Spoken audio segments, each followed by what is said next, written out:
1, 2, 3, come on!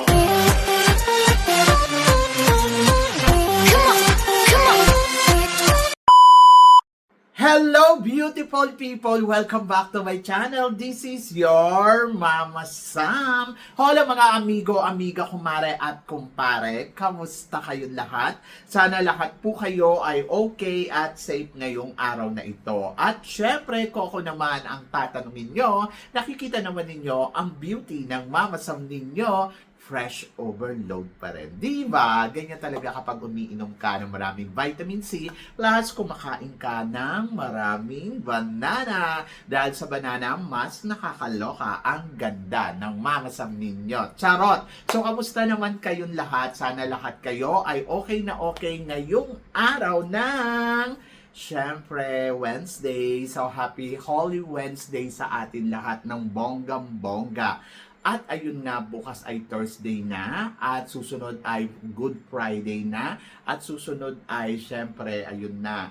So, Pasko ng Pagkabuhay. So, sana naman ay bukas, mag-grocery kayo, o kaya sa Friday. Sa Friday, wala muna tayong vlog ha. Stop na muna tayo kasi nga, syempre, Holy Week ngayon, kailangan magnilay-nilay muna tayo sa Panginoon. Ito na nga lang yung pagpapasalamat natin sa Kanya, bigay muna natin. Saka magpa-fasting muna ako sa Holy Friday, kaya hindi muna ako magtatrabaho. Manonood muna ako at magbabasa ng about God. Yon. Kaya sana kayo din. Para alam mo, ang blessing ni God sa atin ay magsobra-sobra. At saka syempre, ito na yung time natin na ibigay naman natin yung dedication natin sa itaas, di ba? So, yan. So, kaya naman, maraming salamat din po sa walang sawang tumatangkilik dito sa Mama Sam Vlog, araw-araw, lagi-lagi. Maraming salamat po sa pagmamahal at support na binibigay ninyo. At saka hindi lang yan, sa mga makasolid na makamama Sam dyan na laging tumututok dito. Talaga naman, oh my gosh, maraming salamat guys sa inyong lahat. At saka sa mga bago nating subscribers, hello po sa inyong lahat. Kaya naman ngayong araw na to, marami akong hatid na chika sa inyo na talaga naman, oh my gosh, magtataas ang kilay ninyo ng bonggang-bongga sa mga update natin ngayon. Kaya guys, wag na nating patagalin ang ating mga chika. So para sa una nating chika, schedule sa Miss Supranational, Miss World, Miss Grand, Miss Universe, at Miss International. Kasado na. Yan. So ito na nga, ang Supranational ay magaganap this coming July 31. So, mark your calendar. And then naman, magsisimula naman sa August ang Miss World. At syempre, meron tayong Miss Grand sa October 25 naman sa India. Yung Miss World sa Vietnam. And then Puerto Rico naman sa November sa Miss Universe. Pero kasi wala pa sila yung exact date, pero November daw in Puerto Rico. And then sa November din naman ang Miss International sa Japan. And then of course, Miss Cosmo sa December, mga ganon. At Miss Charm, ayun yung mga abangan natin. And then of course, MGI All-Stars, so sa susunod na buwan. At ngayon ay April. Happy April sa atin lahat ng bonggam-bongga. So I'm so excited for the Miss Universe Philippines kasi isang buwan na lang ang hihintayin natin. At itong buwan na to ay magaganap yung mga preliminary event. Yung katulad na lang ng evening gown, swimsuit competition, at syempre closed door interview. Malapit na natin mapanood yan. 4 na araw na lang i-release na, kaya huwag kayo masyadong ma-excite. Charot. So magnilay-nilay na muna tayo para sa Holy Week, diba? So after nyan, ayun na. Go. And then, of course, excited ako sa mga eksena ng mga magiging pambato natin sa international stage. And good luck. Ano bang pageant ang inakabangan ninyo sa mga nabanggit natin? For sure, Miss Universe, di ba? So, yan. At para naman sa sumunod natin, chika, Emma Tiglao, request niya na sana daw sumali sa Miss Grand Philippines si Angelica Lopez. Yes. So sa interview ko nga ni kay Emma, ang isa sa mga request niya na gusto niyang sumali ngayong taon na to dito sa Miss Grand ay si Angelica Lopez. Yes. So, I'm happy kasi nakikitaan din talaga ni Emma Tiglao ng potential si Angelica Lopez at malay natin, di ba? So, parang feeling ko, pag sinali natin si Angelica, she's very strong contender at hindi man tayo manalo ng Miss Grand uli, parang feeling ko, kaya naman natin tumungtong uli ng top 5 kapag si Angelica ang ilalaban. Kasi parang feeling ko kay Angelica, talagang alam mo yon, malupit to, laban na laban ang Angelica at masasabi ko, kung doon sa Miss International na El Tocuyo siya, dito ay baka, alam mo yon, corona ang lola mo, di ba? So yon. So ito na rin yung magandang pambawi para kay Angelica. At least, di ba, magiging madali kay Angelica Lopez kapag nanalo siya, sumali siya ng Miss Grand Philippines kasi dati na siyang binibini Pilipinas International. So ayaw doon sa international. So lagyan natin ng Grand International. O, di ba? So yan. So good luck kay Angelica and I'm so happy. And then I'm so excited for her. At para naman sa sumunod natin, chika, Powerhouse of Asia, Thailand. So ito nga, ito lang mga nakaraan ay talagang nagningning ang beauty ng Thailand sa Miss Universe. Nakadalawang Miss Universe na sila. And then meron silang Miss Intercontinental, isa. Tapos meron silang Miss World. Ayun. So kauna-unahan na nanalong Miss World. Ito lang noong nakaraang taon. Meron silang Supranational at meron silang Miss International at Miss Global. So yung mga girls na yan, sila yung mga remarkable girls ng Thailand na talagang nakipagsabayan sa ganda ng mga kababaihan sa buong mundo. To be honest, ako naman, yung mga candidates ng Thailand pagdating sa beauty pageant, na-admire ko sila ng bonggang-bongga. Hindi nila pinipressure yung sarili nila na parang, ay, kailangan manalo ako dito, kailangan magwagi ako dito. Pero kasi, nandoon ako na parang, na, alam mo yun, simple lang sila, pero ando doon, tinatry nila yung best nila. In fairness, And congratulations sa Thai women, sa mga lumalaban sa international stage na inilalaban talaga nila ng bonggang-bongga ang kanilang mga sarili. Sa totoo lang, ang kulang na lang dito ay Grand. Sino kaya ang kauna-unahan yung magiging Miss Grand Thailand? So, nanginayang ako kay Angelica kasi parang piling ko si Angelica pwede na eh. Kaya lang, malay natin, sining, di ba? Yung bagong Miss Grand Thailand nila ang makukuha ng corona ng kauna-unahan ng Miss Grand International. O, diba? So, yun. So, congratulations, Thailand. And then, of course, para naman sa sumunod na chika, Justin Pilisarta, malakas pa rin ang laban para sa Miss Universe Philippines. Anong chika mo dito, Mama Sam? To be honest, si Justin Pilisarta, hindi ako magugulat kung bigla itong naging Miss Supranational. Sa totoo lang. Kasi ang Justin Pilisarta, alam mong di kalibre pagdating sa communication skills, pagdating sa galawan. You cannot underestimate yung kakayahan ni Justin Pilisarta kasi sa totoo lang si Justin Pilisarta ay total package, body, beauty, and brain, and very Pinay beauty talaga yung binibigay niya. Kaya ako naniniwala ako na kung hindi man to si April, pwedeng si Justin Pilisarta, pwede din si Pampanga. Pero kasi sa kanilang tatlo, parang mas nakikita ko na Justin Pilisarta talaga ay isa sa mga dekalibre. Kasi in terms of communication skills, marunong mag-perform at may beauty din. Di ba? Kaya mali ninyo, biglang magbago ang ihip ng hangin at magulat na lang kayo. Si Justin Pilisarta ang biglang koronahan ng Miss Supranational ng ating bansa, di ba? So yun, ako para sa akin, why not? Coconut, di ba? Kasi may beauty naman talaga at nakikita mo talaga na parang, oy, malakas ang laban yan, di ba? So yun, at para naman sa sumunod na chika, Gwendolyn Soriano, malakas ang laban para sa koronang Binibining Pilipinas International ngayong 2026. Ano chika mo dito, Mama Sam?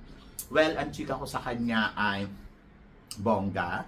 Bongga yung beauty niya kasi, alam mo yon, fresh. Aha. Pero kasi hindi ko alam kung ano magiging atake niya dito. Hindi ko pa nakikita talaga na parang, oy, kay Gwendolyn na to. Kasi, syempre, ang dami din namang kandidata talaga sa Binibining Pilipinas na, alam mo yon na umaariba. At hindi mo pwede underestimate yung kakayahan ng bawat isa kasi hindi pa natin nakikita kung paano sila gumalaw. Ang advantage lang dito ni Gwendolyn, syempre, may experience na siya sa isang malaking pageant katulad ng Miss Universe Philippines. Kasi syempre, pag galing ka ng Miss Universe Philippines, ibang level yan. Tingnan mo nga, yung hindi man siya naging runners-up o semifinals lang siya dito sa Miss Universe Philippines, pero yung narinig natin, ay, Gwendolyn Soriano nandito sa sa Binibining Pilipinas. Iba yung impact, di ba? So, ayun yung nadadala na galing ka na kasi doon sa Miss Universe Philippines at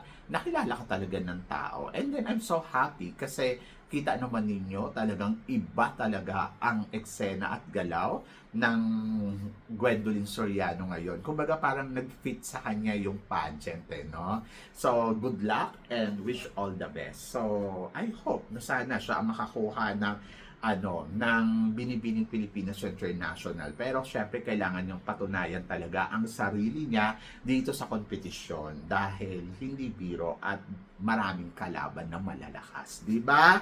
So and good luck. Good luck talaga dahil ito na nga malapit na nga maupo sa hot seat ang mga kandidata sa Miss Universe Philippines closed door interview. Yes, mapapanood natin sa huling linggo ng April pero naganap na nga ang closed door interview ng mga candidates dito sa Miss Universe Philippines and then ayun na nga. So kabahan na kung sino yung dapat kabahan. Matakot na kung sino yung dapat matakot. At diyan magkakaalaman kung sino nga ba ang magaling at kung sino nga ba ang mahina ang laban. Charot. So, yan. Anyway, so, I wish all the best sa lahat ng candidates. So, ayoko naman na sabihin ako, good luck sa inyo kasi may hina kayo. Walang ganon. Kumbaga, parang nandoon ako na naniniwala ako na ang batch na to ay maraming mga magagaling at malalakas talaga. Bukod doon sa mga maraming magaganda, ay talagang kayang makipagpukpukan, makipagsabayan pagdating sa kudaan. So, good luck, di ba? Good luck daw sa mga candidates na katulad ni Charot. So, yan. Basta laban lang, naniniwala ako na kaya nilang ilaban yan. Basta siguro, makinig lang sila doon sa question. Tapos, kung hindi nila kayang mag-English, magsalita sila ng Tagalog, o wala namang masama. Ako nga, di ba? Ba't ako matatakot magsalita ng Tagalog? So, pretend-pretend lang tayo na, alam mo yun, charot! So, yan. Basta, mas madali mo kasing masasabi. At kayo naman, kapag nagtagalog si kandidata, huwag nyo naman i-judge. Kasi mas madali sa kanila talagang magsalita ng lingwahe natin. Kasi mas naibibigay nila yung opinion nila, di ba? So, ganun lang yun. Ganun kasimple. At ganun kabongga. At maging bongga kaya to, sabing ganun. Rabia Mateo, nililigawan daw ni Jake Cuenca. Anong chika mo dito, Mama Sam?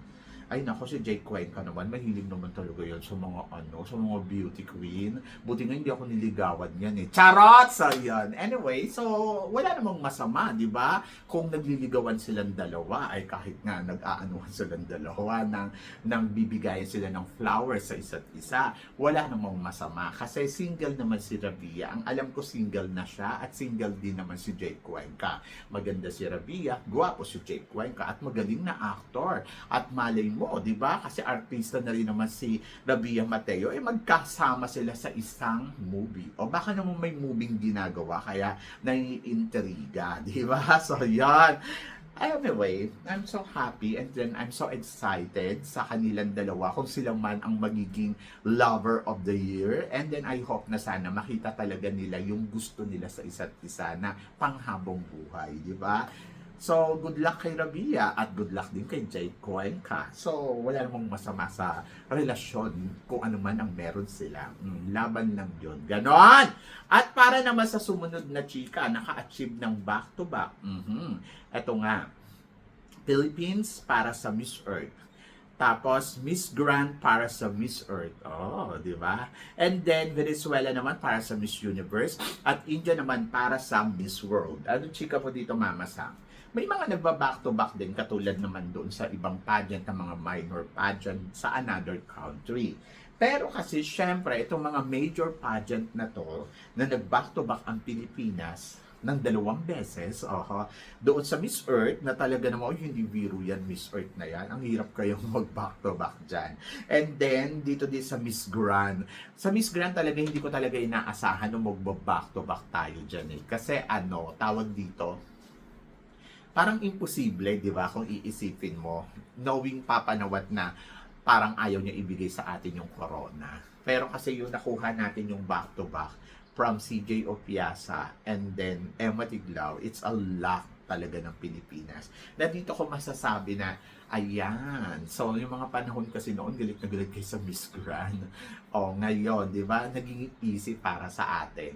Ako kasi, ang tingin ko kasi, no matter what happen, makukuha at makukuha natin yan. Ay ngayon nga, sinasabi nila, ay sa Miss Universe, mahirap yan, hindi tayo mananalo dyan.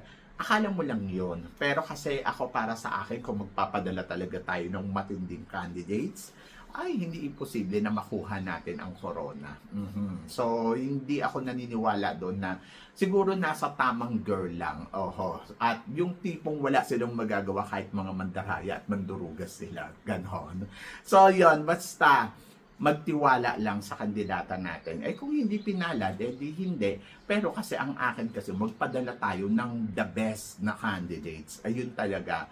At yung the best na yun ang magpapanalo at mag-uuwi ng corona sa ating bansa. Ganon! Ay nako, good luck. So para naman sa sumunod na chika, nakikita mo bang magba-back to back? Nakikita mo bang magla-last to standing ang Pilipinas? At para naman sa sumunod natin chika, possible kaya mag-last to standing si Taguig at si La Union dito sa Miss Universe Philippines ngayong taon na to. To be honest, ako si Taguig nakikita ko malakas yung laban. Kasi dahil sa talino din ni Taguig, magaling din si Taguig, matalino din. Pero alam ko na sila Union ang isa sa mga talagang tinik sa lahat ng mga candidates dito. Aminin nyo man o hindi, kahit pa sabihin ninyo, ay lumiliyad-liyad siyang ganon, ayoko siya. Ayaw mo siya, wala kang magagawa. Dahil siya ang malakas talagang kalaban. So, swerte na lang kung sino yung makakatalo talaga dito kay Bea. Sa totoo lang, nakikita ko na may hirapan sila. Kasi parang feeling ko, si Bea kasi nagbibigay ng total package na Kumbaga, nasa kanya na lahat Yung talino, yung ganda, yung execution, yung kumbaga the way talaga na parang, dapat Miss Universe. So, wala tong pinagkaiba kay Sham, si Sup na kita mo kagad na sila kagad ang panalo sa simula pa lang ng laban. And we are lucky na may candidates tayong ganito. And then, ayun, kay Taguig naman, I like Taguig of course, isa siya sa mga favorite ko. Kaya lang, wala akong magagawa kasi nandiyan si Bea. Kung wala si Bea, parang feeling ko si Taguig ang mananalo. Sa totoo lang. Or Pampanga, isa ka rin yan. Siyempre, favorite ko si Pampanga, sisingit ko na. Diba? So, si Pampanga, but aminado naman ako kay Pampanga, may kulang. May kulang sa kanya. Yung kanyang, siguro, yung eksena, styling. Pero ako kasi, pagdating kasi kay Bea, surrender talaga ako sa ipinapakita niya. Sa 20 tignan mo talaga si Bea, hindi mo madideny na she's total package at wala akong duda doon. Narinig nyo na sa akin yan from the beginning until now.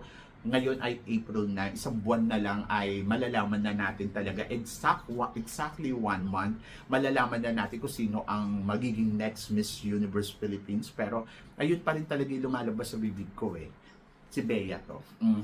So, yan. Ganon. Anyway, so let's see kung silang dalawa nga ni Taguig ang magla-last to standing dito sa Miss Universe Philippines ngayong taon na to. I'm so excited. I'm so excited for Bea. I'm so excited for Taguig at sa mga iba pang candidates.